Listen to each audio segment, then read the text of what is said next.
Ok. Bueno, buenas tardes para todas. Mi nombre es Onelia Marina Matute Álvarez.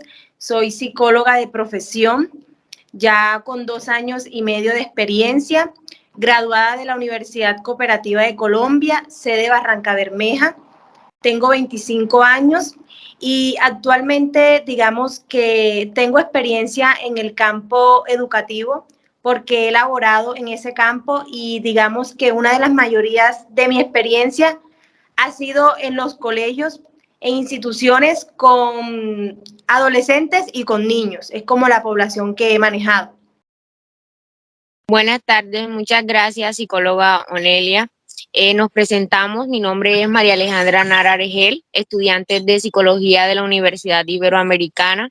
Y bueno, la entrevista del día de hoy, como ya le habíamos enviado anteriormente el consentimiento informado, es con fines educativos. Esta sesión está siendo grabada y posterior a esto, pues vamos a generar un link que es el que se le va a enviar a la profesora que va a evaluar esta entrevista. A continuación se presentan mis compañeras y de antemano gracias por aceptar, ayudarnos y aceptar esta invitación. Bueno, psicóloga, buenas tardes. Mi nombre es Marta Girlesa Valencia Frilla. Buenas tardes, Marta. Buenas tardes, mi nombre es Linda Valencia. Buenas tardes, Linda, mucho gusto. Buenas tardes, mi nombre es Diana Paola Alzate. Muy buenas tardes, Diana, mucho gusto.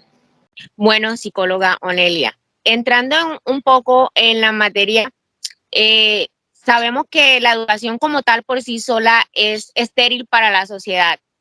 ¿Cuál consideras tú que es esa importancia de la psicología educativa en el ámbito socioeducativo? Bueno, si hablamos un poquito de lo socioeducativo, o sea, la palabra está englobada porque sabemos que la psicología social es tratar con la comunidad, hablar con la comunidad, tratar de solucionar un problema.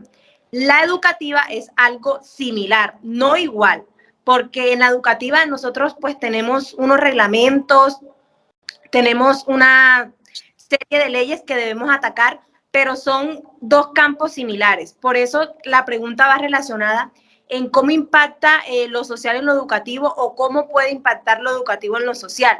Como sabemos, en los colegios se ven una serie de problemas, tanto del bullying, del maltrato, tanto verbal como físico, desde los infantes, porque pues nos ha tocado, desde los más pequeños que pueden estar en transición o en primero de primaria, hasta personas que estén en grado 10º y 11. Pero sabemos que también eso va de la mano con el hogar y la familia de donde venga pues el estudiante. Entonces sabemos que lo social y lo educativo están conectados porque para poder trabajar con un estudiante tenemos que trabajar con sus familiares. Tenemos que saber cuál es el ambiente que tiene ese estudiante y el por qué tiene ese comportamiento en el colegio. Entonces, por ahí dicen que lo que se ve, pues es lo que se percibe y lo que se aprende. Y efectivamente nos hemos dado cuenta que muchos estudiantes, dependiendo su ambiente social y en el ambiente en que se encuentren en el hogar, van a reflejar eso a las escuelas. Bueno, otra pregunta es, sabiendo que el psicólogo es un orientador y sobrepasa el marco escolar y familiar, ¿cuál sería, entonces la pregunta es, ¿cuál sería el papel del orientador en las instituciones educativas? Bueno, Diana, complementando lo que dije anteriormente, el papel o el rol que tiene un psicólogo educativo o un orientador, porque en las instituciones no nos llaman psicólogos, sino orientadores educativos, es saber orientar a los estudiantes, la misma palabra lo dice, orientar a los estudiantes, pero más allá de querer uno orientar a esos estudiantes, necesitamos saber el núcleo familiar de esa persona. En los colegios, digamos que en los colegios por los cuales yo he pasado y donde he hecho un trabajo bastante fuerte, ha sido un colegio que solamente era de básica primaria. Y en ese colegio nosotros hacíamos estrategias, porque no era una sola psicóloga, eran dos. Hacíamos estrategias y programas que involucraran no solamente al estudiante, sino también al profesor y también al padre de familia.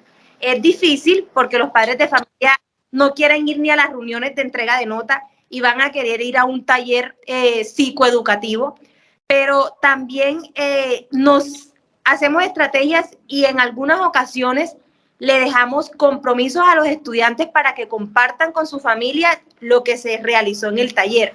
Entonces, nosotros no solamente orientamos al estudiante, sino también a los profesores y a los padres de familia, porque digamos que son eje fundamental en la educación de los estudiantes, valga la redundancia.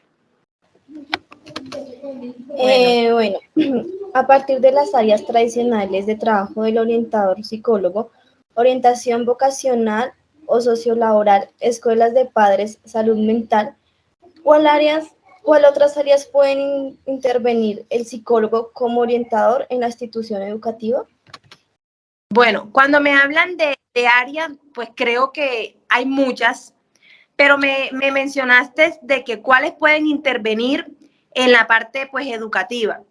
El área de la salud puede ser importante porque muchas veces nosotros no solamente trabajamos como psicóloga educativa, yo no puedo entrar a hacer unas sesiones con un estudiante porque no lo puedo realizar.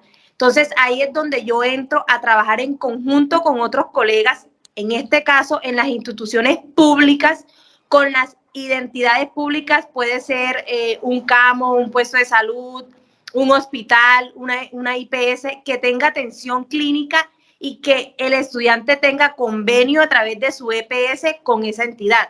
Porque sabemos que aquí en Colombia es muy complejo uno poder ir a sacar una cita con psicología, porque sí, es algo bastante complejo.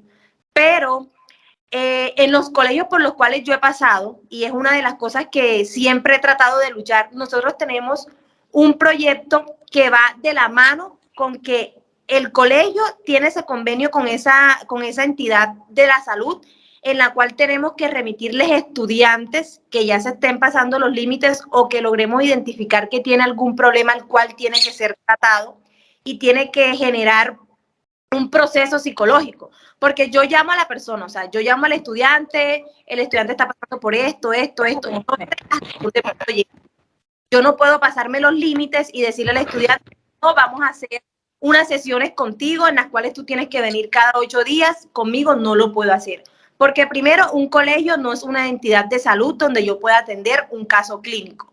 Segundo, mis estudios y lo que estoy trabajando actualmente no me contrataron para hacer consultas psicológicas, sino para ser orientadora de una institución.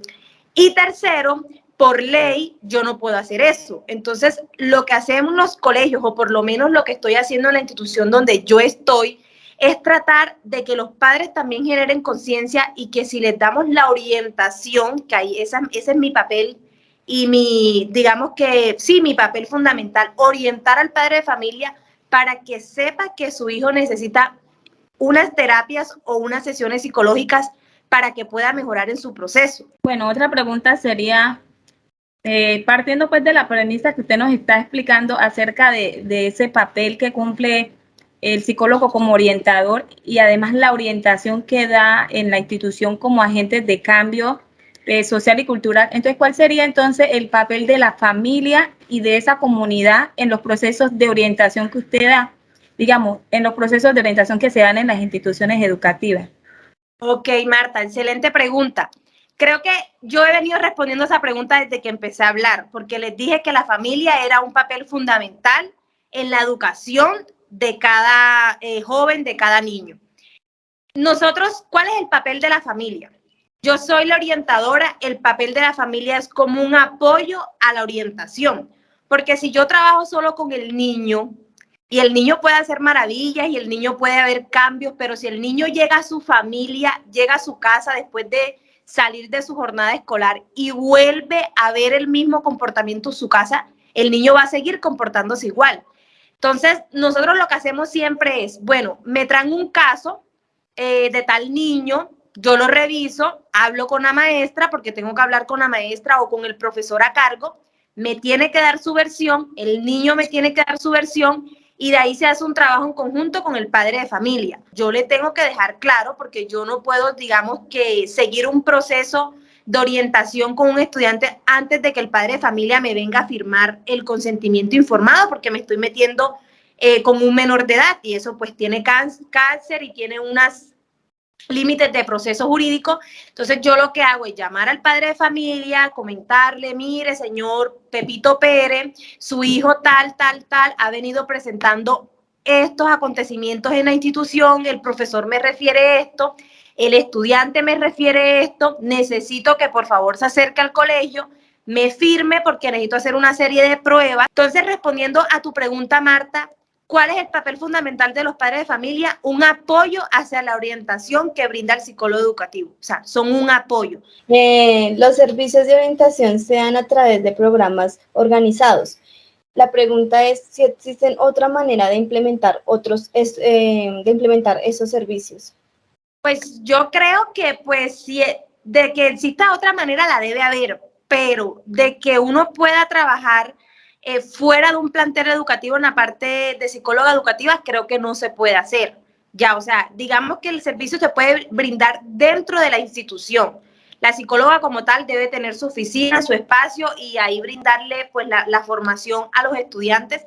Cuando se hacen reuniones también pues en la sala que se designe para hacerla, pero que de pronto fuera de la institución brindar ese tipo de ayudas, no creo que sea, pues, nunca lo he hecho y no he escuchado quizás que lo hacen así, pero la única forma que yo veo es brindando el servicio dentro de la institución donde esté contratado el psicólogo educativo. Sería cómo lograr que ese trabajo colaborativo se produzca dentro del contexto educativo. Ok. ¿Cómo se logra ese trabajo? Es una pregunta, digamos, que ya yo la he respondido a lo largo que he estado, pero digamos que no es imposible, no es imposible. Uno cuando entra a un colegio, uno se cuestiona, uno quiere llegar a hacer maravillas. O sea, uno cuando llega a una institución, uno quiere transformar la institución y hacer maravillas porque uno sabe que hace falta trabajar por la parte de salud mental en las instituciones. Pero uno tiene que ir a pasos de tortugas, pero seguros, a pasos lentos. Llegar haciendo propuestas, llegar haciéndole entender al rector, al coordinador, por qué se va a hacer el proyecto, porque pues allá se hablan de proyectos y de programas. El por qué se va a hacer eso, qué beneficios tiene, qué objetivos, qué conclusiones. Entonces es crear como esa necesidad del estudiante de que ellos sepan que en la institución tienen una persona que los puede orientar de acuerdo al problema que están presentando. Todas las instituciones no cumplen con eso, porque hay colegios que yo conozco que no tienen ni siquiera una sola psicóloga. Hay colegios que, digamos, tienen una sola psicóloga y hay como, un ejemplo, 5 onces, 6 décimos. Hay una cantidad de estudiantes para una sola psicóloga, eso no da abasto. Entonces, uno tiene que ir pues a paso lento y saber que la psicología educativa no solo pues se plantea en los colegios, también en las universidades. Aparte de bienestar universitario, siempre debe de haber una psicóloga educativa. Todas las universidades deben tener una psicóloga educativa en bienestar universitario, la cual también va a orientar y apoyar a los estudiantes de las carreras profesionales. Gracias. Ok. Bueno, One, sabemos que la orientación es un proceso sistemático, o sea, es algo como que lleva un orden, una jerarquía. Quisiéramos saber cuáles son esos pasos o las fases en las cuales se puede desarrollar, digamos, un programa o estrategia de intervención psicológica en el contexto educativo. Por lo general, uno siempre crea una necesidad. Entonces, uno lo primero que hace, el primer paso que uno hace, bueno, en mi caso, el primer paso que yo hago es detectar la necesidad. O sea, saber qué es lo que está pasando en la institución para poder trabajar de eso.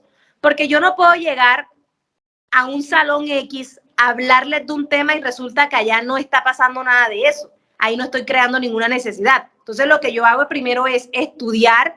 No, los niñitos de tercero últimamente pelean mucho, agarran una rabieta, pasan llorando, vale, o sea, están experimentando las emociones. Vamos a hablarle a ellos de qué son las emociones, por qué se presentan las emociones, cómo manejar las emociones. Entonces, lo primero que yo hago es crear la necesidad que está pasando en cada salón, presentarle la propuesta al rector, porque pues sabemos que en todo trabajo hay un jefe, en este caso mi jefe es el rector, presentarle, mire, está pasando esto, estos salones tienen tantas necesidades, hay que tocar estos temas, entonces él ya me manda hacer como un informe de objetivo, introducción, el por qué, el para qué, la población, la necesidad, el por qué se va a hacer, qué vamos a lograr con eso, en fin, que le haga como un informe, un proyecto para que él me lo pueda avalar. El tercer paso sería como hacer una reunión colectiva con los profesores, la otra psicóloga, el rector, el coordinador y los padres de familia de la junta, porque hay unos padres de familia que pertenecen a la junta directiva del colegio. Entonces ellos también hay que involucrarlos en eso porque tienen todo el derecho. Ya después que todo eso está aprobado, eso lleva firmas de rector, firma de coordinador, firma de las psicólogas, ya viene la fase de implementar el proyecto. Entonces se hace el proyecto para tener evidencias. Muchas veces yo tomo fotos o recojo llamado a lista o en lo que me entregan de los materiales de lo que hacemos, dependiendo la actividad que se vaya a hacer, esa es mi evidencia. Y ya pues el producto final es entregarle un informe al rector de qué se evidenció y empezar a trabajar en lo que se evidenció. Eso es lo que pues implemento yo y sé que muchos psicólogos educativos también lo hacen. Para finalizar las preguntas sabemos que las fases de la orientación pueden organizarse en diagnósticos que son planificación, diseño, ejecución y evaluación. La pregunta es, ¿cuál es la importancia del diagnóstico o de la lectura en el contexto y de la evaluación en el proceso? ¿Cuál es la importancia del diagnóstico? Saber qué vas a trabajar en cada población estudiantil. Saber en que tú no puedes llegar a una población estudiantil a hablarle de temas que primero no tienen nada que ver con ellos, segundo, no va de acorde a la edad y a la edad cognitiva, porque una edad es la edad normal de uno y otra es la edad cognitiva de la persona. Tercero, saber que lo que tú vas a hablar es porque encontraste esa necesidad en esa población y ellos te van a responder a esa necesidad. Por eso yo creo que a mí los proyectos me han funcionado, porque chévere que resulta que los estudiantes de 8º a 11 quieren saber de depresión y ansiedad y voy yo y les hablo de depresión, les hago talleres, les explico y ellos se sienten como en el boom y dicen, ay, no, sí, la psicóloga me está respondiendo lo que yo quería, me está hablando de lo que yo quería. Entonces, eso es lo que uno busca, el saber que a través de ese diagnóstico, saber qué se va a trabajar con la población y tener resultados satisfactorios. Porque si yo voy a hablar de otra cosa que no tiene nada que ver, no voy a encontrar ningún resultado. Pero esa es la finalidad del diagnóstico, saber qué se va a trabajar con la población estudiantil, para no alargarme más. Psicóloga Onelia, creo que estas eran todas las preguntas que teníamos. De mi parte, muchísimas gracias por haber sacado tu tiempo, por haber aceptado esta invitación y asistir a compartir con nosotros en esta entrevista. Espero que nos podamos ver en una próxima ocasión. Gracias a ustedes.